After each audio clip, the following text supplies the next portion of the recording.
Well, the children really make it for us, don't they? Christmas, with their honesty and innocence and their trusting yet questioning minds. One of our mothers reports that her son learned a few weeks ago a song in Sunday school, and days thereafter he could be heard singing it over and over. God loves me so, God loves me so. After a few days of this, though, he turned to her in a moment of candor and puzzlement and said, "Who is this God and why does he love me so much?" And another of our mothers reports that a child asked just recently, which came first, Santa Claus or Santa Fe? But there are three stories about children that sort of came together for me over the last few weeks, which for me underline the meaning of the evening and this old story about Bethlehem. Back around 1994, following the collapse of the Soviet Union and the crisis of morals that followed, the Russian Department of Education invited volunteers from the West to teach morals and ethics in their prisons, in their businesses, in fire and police departments, and even in a large orphanage in Moscow. They were told they could teach even from the perspective of their faith, no objections. Well, two Americans ended up in the orphanage. According to one of them, whose name is Will Fish, which I've always thought was kind of a neat name for a Christian out to witness. In any event, there were about 100 boys and girls in the orphanage, children who had been abandoned, abused, left in the care of a government-run program. Fish tells us what happened this holiday season when it was time for the orphans to hear, most of them for the very first time, the traditional story of Christmas. Through our translator, we told them about Mary and Joseph arriving in Bethlehem and finding no room in the inn, how the couple went to a stable where the baby Jesus was born and placed in a manger. And throughout the story, the children and orphanage staff, he says, sat mesmerized as they listened. Some sat on the edge of their stools trying to catch every word. Completing the story then, we gave the children 3 small pieces of cardboard so that they could each make a crude manger for themselves. Then each child was given a small paper square cut from yellow napkins that I had brought with me. No colored paper was available locally. Following instructions, the children tore the paper and carefully laid strips in the manger to represent straw. Small squares of flannel cut from a worn-out nightgown left behind by some American woman who'd gone home were used for the baby's blanket, and then they were told to cut a doll-like baby from some tan felt that we had brought with us. The orphans were busy assembling their mangers as I walked among them to see if they needed any help. And all went well until I got to one table where a little Misha sat. He looked to be about 6 years of age, and he'd finished his project. As I looked at the little boy's manger, I was startled to see not one, but 2 babies in the manger. And quickly I called for the translator to ask the lad why there were 2 babies in his manger. Crossing his arms in front of him and looking at his manger scene, the child began to repeat the story with great seriousness. For such a young boy who'd heard the Christmas story only once, he related the happenings quite accurately, until he came to the part where Mary put the baby Jesus into the manger. And then Misha started to ad-lib. He made up his own ending to the story. He said, "And when Mary laid the baby in the manger, Jesus looked at me and asked me if I had a place to stay. I told him I had no mama and I had no papa, so I don't have any place to stay. Then Jesus told me I could stay with him. But I told him I couldn't because I didn't have a gift for him like everybody else in the story did. But I wanted to stay with Jesus so much that I thought about what I could use for a gift. I thought maybe if I kept him warm, that would be a good gift. So I asked Jesus, if I keep you warm, will that be a good enough gift? And Jesus told me, if you keep me warm, that will be the best gift anybody ever gave me.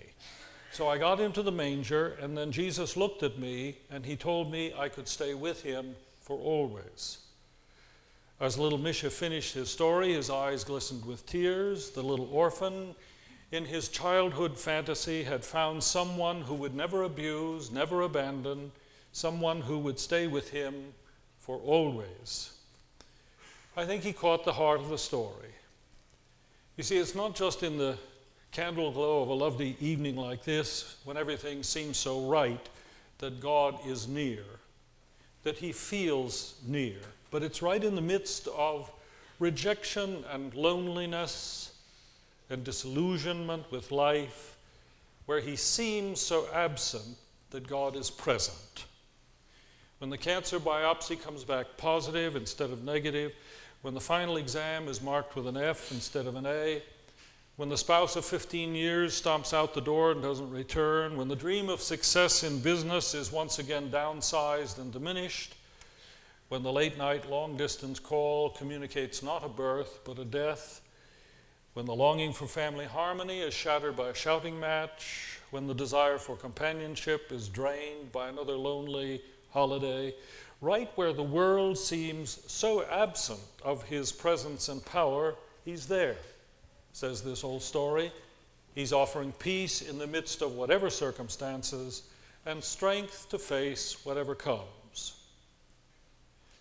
Bedlam is a Cockney rendition of the word Bethlehem, and it referred to the Bethlehem or Bedlam Hospital in the slums of London in the last century, or now the next to the last century. God is present in the bedlam of Bethlehem, the mess and confusion, the injustice and oppression, the pain and bewilderment, all of that there. Not over in Jerusalem with all its priests and politicians, pomp and power and privilege. But what can we say about those on the basis of Bethlehem? Only that power is not where God is present, most often at least. That power in human life tends to legitimate tyranny and breed arrogance, and there are enough examples of that even in our world today. But in the face of Bethlehem and its lowliness and need, we need to remember also that we are the powerful now, and power is an enormous responsibility which easily leads to the illusion of invulnerability and righteousness. As Lincoln said so eloquently and knew so well, God does not automatically grant to the powerful his endorsement. So as we use our power in the coming year in the name of justice and freedom from oppression, we must pray to God that we will do so humbly and responsibly with the recognition that power alone never secures us the peace that he came to bring, the peace that we all so fervently desire. But one thing is certain, if not in Jerusalem, God is present in the bedlam of Bethlehem, even today. I received an email this week from Delia. Delia is a friend of ours in her mid to late 70s, grew up in England, but has lived all her adult life in East Jerusalem with her Assyrian Christian husband, Gabriel. She writes, "We think of your visit on 12th night last year and wish you were coming again. Alas, we have very few visitors. We're actually lucky because the East Jerusalem community is warm and a close one. Unfortunately, the expatriate part of it tends to move on after 2 to 3 years, but one gets used to starting up all over again. Last week, Belinda is Delia's daughter, Belinda and I were helping with the Bethlehem Bazaar, which was postponed 4 times because of the curfew inflicted by the IDF. In the end, most of the toys and sweets which were given were packed up in Jerusalem for the individual children and then rushed into Bethlehem by foreigners when the curfew was lifted for a few hours. It was a very big operation because people had been so very generous. And the children were absolutely thrilled. So God is present in the bedlam, even ours, in the chaos and confusion, the uncertainty and scariness of many lives around us. There's a woman I met yesterday. I knew about her before yesterday, but I finally met her, who grew up in Cabrini Green, determined somehow to escape the pathology of that bedlam place. She did. She raised her own 3 children to adulthood, got them a good education. Recently, at the age of 42, she received her own high school diploma, cap and gown, the whole bit. Now she's enrolled in Truman College, where she wants to study to become a nurse. But she also vowed many years ago that if she ever escaped that past, she would try to assist her 7 nieces and nephews to follow her. So she's now, just this past month, taken them in as their guardian, provided a home for them, and has them enrolled in Evanston schools. And it all happened because of her faith and determination, and because of a school teacher who cared, because of a member of the staff of Wilmette Community Church who found out about her, because of a family of our congregation who stepped in to help her manage this very difficult journey. She says that she had finally reached the place in her life where she would have liked to have done something for herself, but her heart would not let her. She's joined Jesus in offering place and presence to children abandoned and alone with love. You know, when asked the question, where is God in this kind of off-cruel world?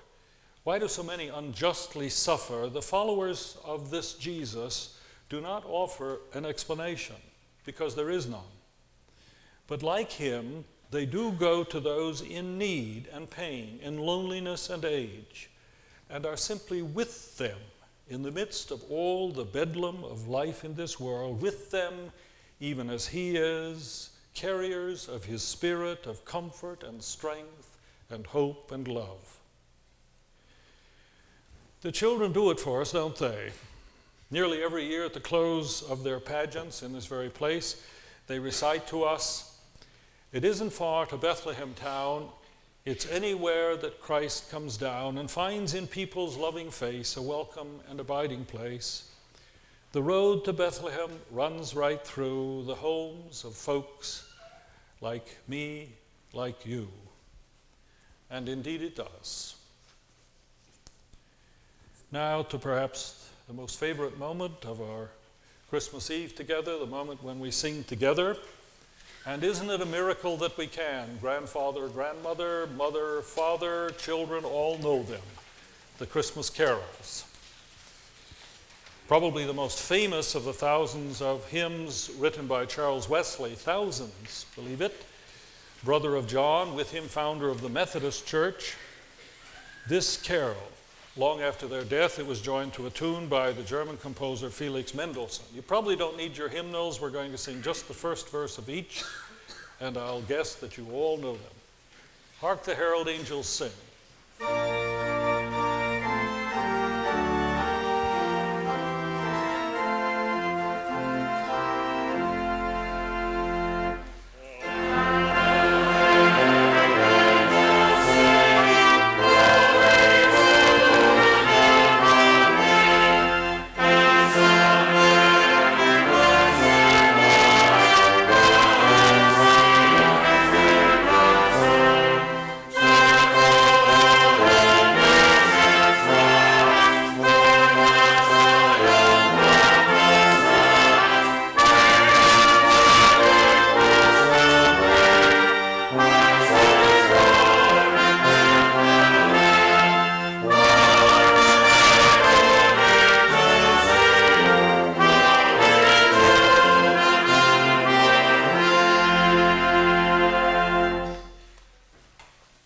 A minister by the name of Edward Sears, after graduating from Harvard Divinity School, took small parishes in the state of Massachusetts where he lived out his life. But a carol he wrote quickly became a national and international favorite. Interestingly enough, the man was influenced by Emanuel Swedenborg, some of whose followers were instrumental in founding Kenilworth Union Church. He was also a friend of and admired by none other than Elizabeth Barrett Browning. Edward Sears wrote, "It came upon the midnight clear."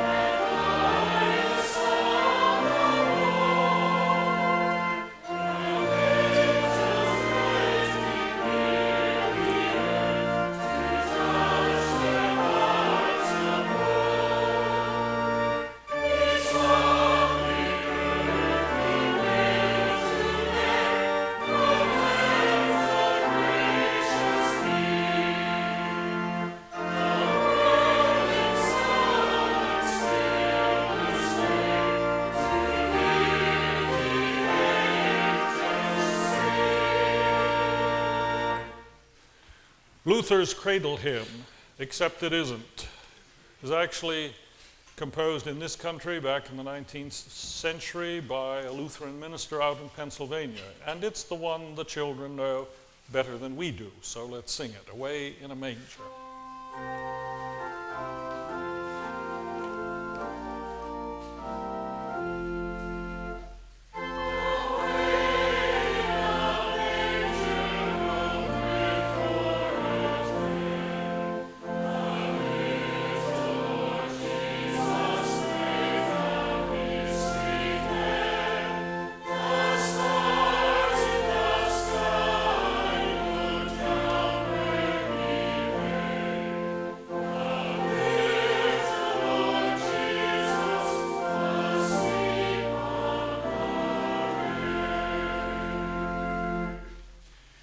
The French gave us the word carol, which means chorus or ring dance or song. The French called the carols of Christmas Noëls, but the best-known Noël actually was composed in England in the 17th century, and it really was composed for Twelfth Night festivities, which in Europe rank right up there with Christmas Eve. But we'll have to settle for tonight. The first Noël.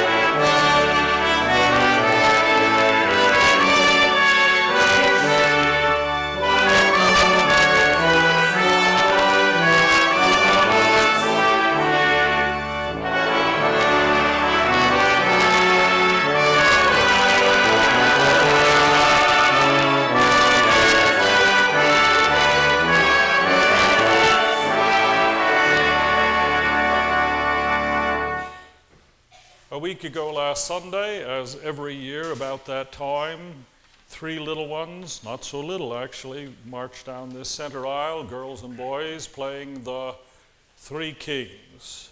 We Three Kings. Let us sing it.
The only problem with traditions is once you get them going, you can't stop them. Every year for 30-some, I've been singing this next carol for you because it's not very well known here in this country, albeit it's right up there with Silent Night in Europe, especially Germany. So let me sing it one more time.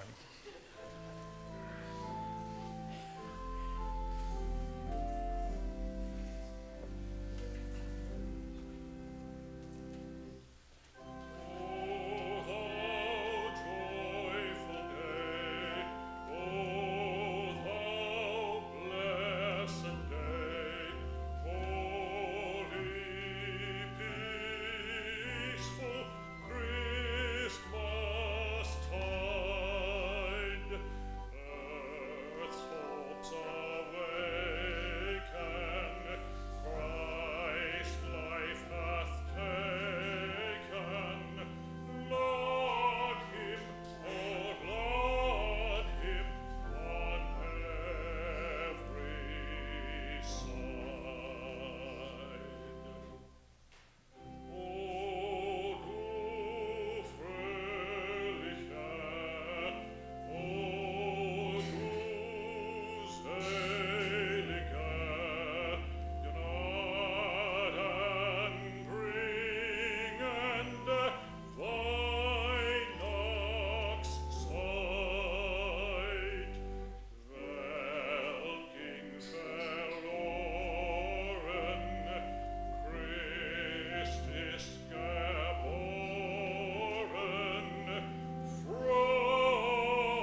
most popular American carol was written by the well-known Episcopal Bishop Phillips Brooks, at least well-known in his time.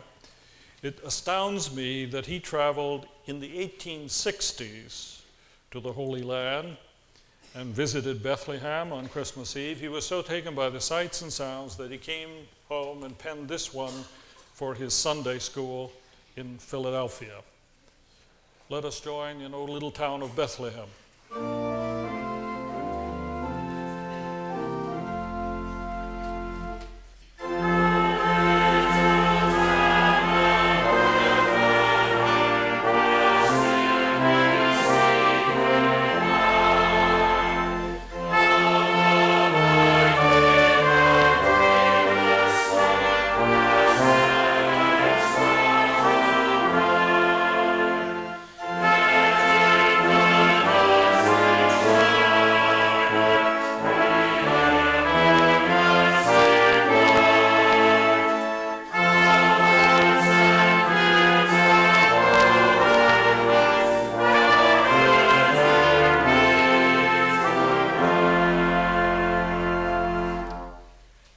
The real wonder of it all is that the love born on that one eve 2,000 years ago has made its way slowly, subtly, from one to one over the centuries until today a third of all the human race identify themselves with this Jesus of Bethlehem. Let us, as an act of rededication and renewal, now pass that light from one to another.